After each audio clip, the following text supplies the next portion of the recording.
I want to share. I know my story is very unique, um, in that I came from Mexico, Michoacán, Mexico, and my family and I, and I'll share here in a second more details. But we came crossing the border, and over the years, I've been very fortunate to have people poured into me that I've been able to accomplish the things that I'm accomplishing at the moment, which is I'm a PhD holder.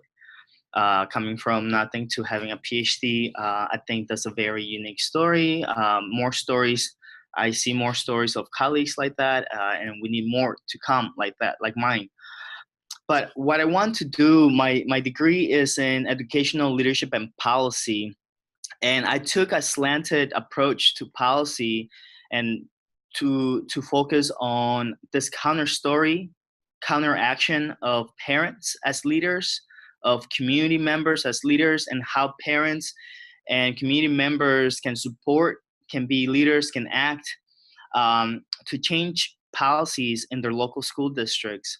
And I came about that counter narrative through my own story, through my own parents' stories, as they did not have an education. They had a third degree education, and for them to have been resilient enough, motivated enough, wise enough, knowledgeable enough to push me through the pipeline. I call that a pipeline of hope because um, through, even though they didn't have that much education, they were still able to get me to where I am today. And I'm calling it a pipeline of hope for two reasons. It's not just my own resilience, but it's my those people who helped me. And so I want to share the story of really how I and my family trusted, how my family and I trusted those professionals, um, and and um, and I want to begin by talking a little bit about what I found in my research and what I got from my from I got instilled from my own family. But this idea of radical courage, um, and working with families, I did a semi-ethnographic dissertation, and working with families who advocated, who were activists in their local school districts.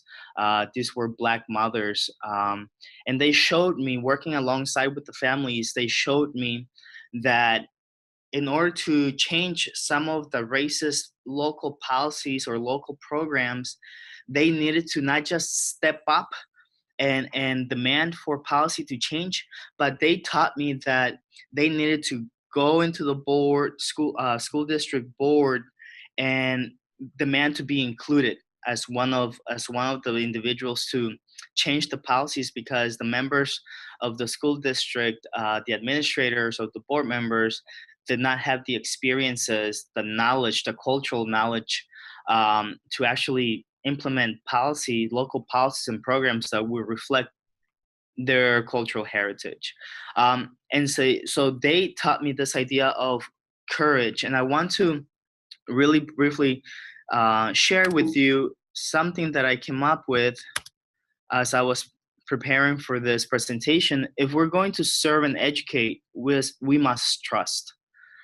As an educator myself, I learned that I had to trust on the families that I serve, the students that I serve, in order to fully be immersed in their needs and know what they needed to have, to be able to advance and progress.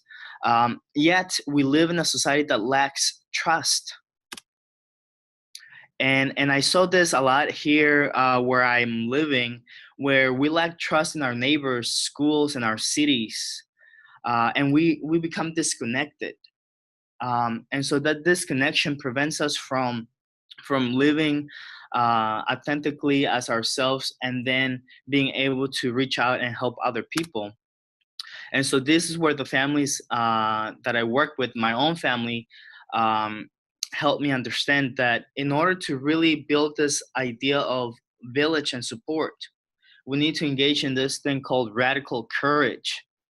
to be able to then help us trust ourselves and others. And so to courage, which I'm calling it or, it's part of the definition, but an ability to move into action with conviction, with passion, we must allow ourselves to feel. And this, working with the families again, and from my own experience and with my own family, is feeling the idea of our past baggage per se, our past traumas, our past experiences, but not just stay there and freeze there, but actually move into action. The racism, the discrimination that we experience in our schools, not just sit there, but move into action. We must also allow ourselves to listen. And that was more for me as a professional, as a Mexican immigrant professional male that was working directly with African American mothers. I had to learn over the past 5-7 years that I need to shut up and listen to their needs, because my own immigrant Mexican experience was different from their African American experiences. And the knowledge that I acquired through my master's and PhD degrees did not really fit into their narrative. So I needed to learn to listen. And I needed to learn to be comfortable with uncomfortableness. I needed to sit and have this courage to be uncomfortable, which allowed me to build this trust and this relationship with the families that allow us to implement some changes in our local policies. And we can talk about that later. But what I want to talk about is to courage. Allowing ourselves to courage would allow ourselves to trust. My family, at least, and I want to share this, my family, at least, was able to demonstrate this. In 1995, when we crossed the border, escaping, really, we were leaving our dreams behind in Michoacán, Mexico. I was 10 years old when I crossed the border, and really quickly, we left acres of land. We left a large 5-bedroom house. We left a beautiful orchard, because my parents were not able to sustain a livelihood right there in a small little town in Mexico. And so we escaped. We came to the United States. That is my father, a 60-year-old man, my mother, 50-year-old woman. We were late in the game, as we were accidents, if you want to call them. At least my mother usually talks about us as being her beautiful accidents. She had me when she was 40, and she had my little brother when she was 42. But my family came here with an act of courage, wanting a better education for me and my younger brother Moises. And this act of courage is what really allowed me to conceptualize when I work with parents and work with students, is families, especially immigrant families, bring in a lot of courage, bring in a lot of passion. It's a matter of tapping into it. At least that's what I've been learning over the years as an educator. So as a 10-year-old, I came to elementary school in Missouri, undocumented, and with little resources, with little material possessions or anything of that sort. My parents reached out to the Catholic Church, to friends and families, and we were very lucky to have a subsidized Catholic education. My father was able to even buy a house through the Catholic Church. So this is where I want to start thinking about what does courage looks like, not only from families, immigrant families like my own, who reached out. They had the audacity to reach out and get help. But then is this other side of these white individuals, white peers, because I come from St. Louis, Missouri, is predominantly white. These white professionals, if you will, that trusted my family to provide them and give them opportunity and resources for their children. My schooling was that of in a Catholic education. I attended ELL classes, and I remember very vividly to this day how being pulled out of these classes really hindered my identity, my ethnic identity, my identity as a student, as an academic. Um, because I felt that's when I began to feel inferior during my elementary years. But thank goodness that my family, even though they have very little knowledge of how the school system worked, they connected me to coaches. They connected me to other neighbors, and got me involved playing soccer. I played soccer, basketball, and I even boxed during my elementary years. But this is to the point of and I've seen this lots and lots of times of not only my family but other families and immigrant families, that there's this willingness, there's this passion for their children to succeed, and they're just missing this extra link from an individual, from a friend, a colleague, a church member, a pastor, to be able to help them um, connect their children or connect themselves to resources like buying a house, like getting a better education, or resources for a better education. Um, this is a picture of me as a teenager, now in the United States, right there in St. Louis. And because my parents were older of age, um, they connected me right away within the, groups that would help me enhance my educational development. And as you can see, I was 13 years old, right there, 14 years old, amongst a group of youth that are older than me. The one in the middle is about 25. The other ones are 18 to 25-year-olds. And my parents trusted these groups, these organizations outside the school system, because what they wanted, as I spoke to them about my presentation, and I was telling them what I wanted to share with you all today, they told me, we wanted you to have an experience outside of our house because we don't know anything, they tell me. And they're very humble in saying that we don't know anything, we don't have that much knowledge, but we want other people to pour into you. We want other people to hold your hand and guide you. And sure enough, this group, as I was feeling, began to feel inferior as I was attending a predominantly white school. As a Mexican immigrant, my accent was thick back then, a little bit less more thicker than it is right now. But what happened is, growing up with a Latino youth environment helped me really.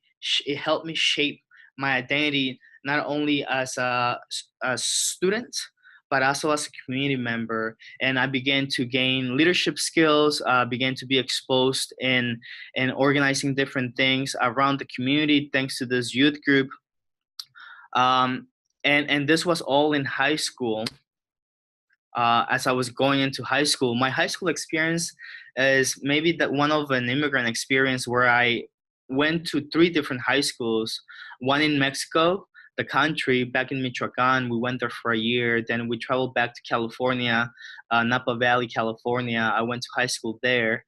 And then I traveled back and finished my high school in St. Louis. And this was because my father, already of age, at this point, 65 years of age, was had trouble finding jobs, and he had to move around from one place to another finding a job.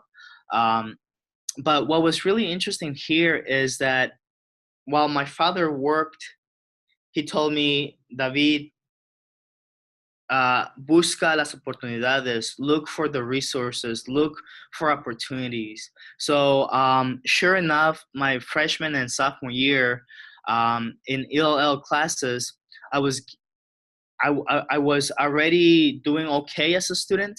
And then Miss Backman, I remember in Vintage High School in Napa Valley, California, she saw something in me, a potential in me, that um, that where she said to me, David, I see that you're wanting to do better than just ELL. She was my ELL teacher, than just ELL classes. How about we do this? She told me my freshman year. How about we push you into mainstream English classes, and I'll coach you along. And this is where everything's changed in me, where this white woman believed in me so much that she wanted to coach me, to push me to to um to be in a regular English class. And I remember how fearful and how scary that was, going from my Latino peers in LL classes in high school to going directly into a mainstream class, which was all white students, and I was the only Latino student there. But she guided me along, and she provided me that emotional support to be able to at least to get a B in those classes, but to be able to navigate those difficult readings, difficult writing prompts. And then not just, it was not just the teacher, Miss Beckman, but also in Napa Valley, California, this group called Summer Search. Um, I was recruited, and I was giving that the mentorship and guidance, and they were able to provide me weekly check-ins on what it looks like to be college ready. Summer Search is a program, now it's a national program that provides mentorship to high school students, and then they provide also financial resources to take them to, I'll show you the picture, to take them to summer excursions where they challenge you to become not only a better student, but a stronger leader.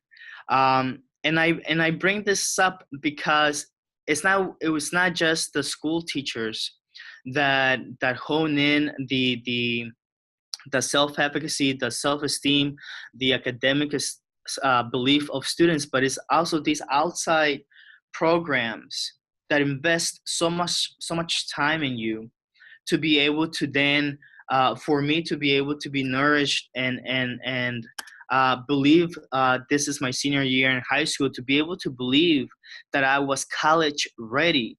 If you remember in elementary, I began to feel inferior. My accent was strong. I had difficulties learning or receiving the materials in school. But it was thanks not just through teachers, but thanks through community groups, through community organizations that really invested time in my family, invested time in me, to be able to get me to college. And that's really what allowed me to complete my bachelor's degree, my master's degree, and now my PhD degree. These mentors, from teacher mentors to community mentors, to be able, and then also most importantly, those resources, from financial resources to weekly check-ins that were able to get me to complete my different levels of education. And I want to end with what really allowed me to my family to succeed is, going back to Laura Gardner's points yesterday of the different levels of immigration or immigrant experiences for families. My families were surviving explorers, even though my mom and dad did not really know the language and really didn't know how to navigate the school system. They relied on other people and they trusted on other people. And I think that's what I want to share with you all. As my family and I trusted you, the professionals, the community members, what does it take for teachers, schools, and organizations to really trust families, to believe in families? Um, and I think it's reciprocal, right? As there's many families that are here in the United States wanting to do good, have dreams and aspirations. What does it take for professionals, from teachers, organizations, to to go the extra mile, right? What does it take to look at a student beyond their broken language barriers and push them to do better? And I think that's what really made the difference. I'm no one special. I'm just someone, a student who relied on individuals who really pushed me. Um, and I received a lot of individualized attention thanks to coaches and mentors. And so how much individualized help are we giving families and students? How much are we going out of our way to really helping those families um, in our local context, right? And how much at the end of the day, how much are we channeling resources? And I know this is a lot to ask, but a lot of the people who helped me channel a lot of individual resources along with organizational resources. And that's where the trust falls, right? As professionals and wanting to work with these individual families and students. Thank you for listening. David, that was a truly incredible story, and I want to get some immediate feedback from some of our experts, Alaisa Grzinski, Eileen Kugler, and Dawn Duncan. What are your thoughts on what he said and building that trust, which we're going to talk about with Eileen later? But any thoughts, any feedback? How do you respond to that story? Dawn? Well, first of all, I just want to say, David, I appreciate so much of what you said. And as a first gen who grew up in Dallas and whose teachers made the difference instead of my family, I appreciate that you began with that your story is only your story, and that every individual has a unique story, and that you've emphasized listening. Because the thing I've learned in both being a kid that came from poverty and ended up with a PhD also, but not an immigrant. And from working with Narrative 4 is there's nothing more important than listening. So learning to listen to each individual, but also those students learning how to listen, to be listened to and to listen to another. That is where trust is built. And I think that I want to say more about that when I present, because I don't want to take too much time here. But the center of this trust building, I do believe, is looking into another's eyes, staying with them, listening to them, hearing them, and helping them learn to hear others. That's connectedness. So thank you very much. I'm not going to take any more time. And later I'm going to kind of work in what you said into my presentation. So thank you. Alaisa, as a social worker, I know that you were probably very moved by this, right? Yes, very moved. I couldn't wait to say thank you, David, for your story. It is a beautiful story. It reminded me of Chimamanda Adichie's TED Talk when she said, the danger of a single story. It is a beautiful story, but it's one story. I am very often, I'm a Latina immigrant. I'm from Brazil, and many times some of my colleagues I work at a public school, they come to me and say, you see, you can speak English, you learned, you went to college, how come they don't? And when I hear this, it breaks my heart, because they are using my story, like, the danger of using your story, one single story, to generalize and say how people should be acting. So a few things that you said came to mind that seems like all the systems that I wish that were in place for all of my 1,600 students at my high school, I wish they were in place there for all of them. And I think that our job as educators is to make sure that these systems are working. We need to become aware that there are systems there, but sometimes we stay in our little, in our world trying to do our job, which is not easy.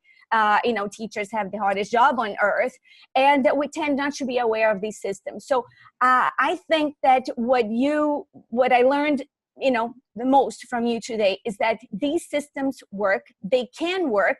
There are ways that we can activate these systems, and our job is to make sure they work. Again, I will talk more about this when I speak later. Thank you. I think that's where I get my story changes the way I conceptualize it depending on my experiences. But right now here in Columbia, Missouri, it's full of resources. This town is a college town filled with resources, and we still have our African American, Latino, refugee students faring very poorly in education. Why? If we're filled with resources, and I think we're filled with our students are failing because as professionals, we are not talking to each other. As professionals, we are, like you mentioned, siloed and stuck in our daily routine, which is hard to get out of. I understand, because just public school system and just we get overburdened, and I get that. But this is where professionals like me, I want to bring academia into the community, to be able to create these links, to crear un puente. And I think that's my job, to help people collaborate with one another, because our teachers are doing a phenomenal job. Our social workers are doing a good job, but they just have a lot on their plates. And so my job, and I take this as my job, is to connect individuals, and so that I would create this pipeline of hope, right? Eileen, can you jump in there and explain a little bit more about how we get that done? Yeah, and Claire, I would like you to jump in as well, and then talk about what teachers can do in the classroom, perhaps. The point that I really want to focus on is the issue of links, individual, you made the point of one person along the way making a big difference. And that is something that I talk about all the time when I talk to educators and community leaders, which is, I have never found a person who rose up from challenging situations, whether it's poverty or immigration or any other challenge in their life, who cannot name the person that first believed in them. It is most often a teacher, but knowing today the burdens on teachers and social workers and others, it could be a parent, it could be a community leader, it could be, in your case, somebody from the church, I bet you could name, who believed in you. And I think that's where, at a moment in time where we're all trying to figure out, what can I do? And we're trying to figure out how to change the huge dynamic. We can also work one individual at a time. What can you do to support one person? Real quickly, Young-Chan Han, who developed that great Stages of Immigrant Parent Leadership that Laura Gardner talked about, and I'm going to mention later, she said she gets up every morning and says, what is one thing I can do to help a parent today? And I think that's part of the way we can center ourselves these days. I think I'm beginning my professional career as a PhD holder, and my previous experience as an educator, working directly with the families in the communities, is to do just that. Is how do we start thinking as professionals, as us from the academy? How do we start thinking? How do we, that bridge, that link? How do we start ourselves, like this Young Han said? How do we ourselves start getting involved with the families, as opposed to just being so removed from the actual work that our teachers are doing and the social workers are doing? And I think that's something that I want to bring to the academy, is that level of activism. I call myself an activist because my work would be meaningless if I'm not involved with the students and the families. Claire, very quickly before we wrap this, sorry, I don't want to cut into Alaisa's time. She's supposed to be presenting now. So Claire, how can teachers get involved in the classroom setting? Right. I think the teacher, beyond what David said, and trust and listening, I think creating a classroom where people are not arguing and they're deliberatively having discussions about everything, a place where students can find their voice and agency. And also, as an educator, not that we don't have enough to do, but it's also building those bridges. A lot of times the school has all these resources, but no one's putting, I call it making constellations, using all those bright stars and connecting them. And sometimes that does start in the classroom, and it takes educators like you to make sure that you're connecting all those stars. All right, and just want to point out one thing that was said in the chat box. We've lost the focus, and the focus is supposed to be on the students.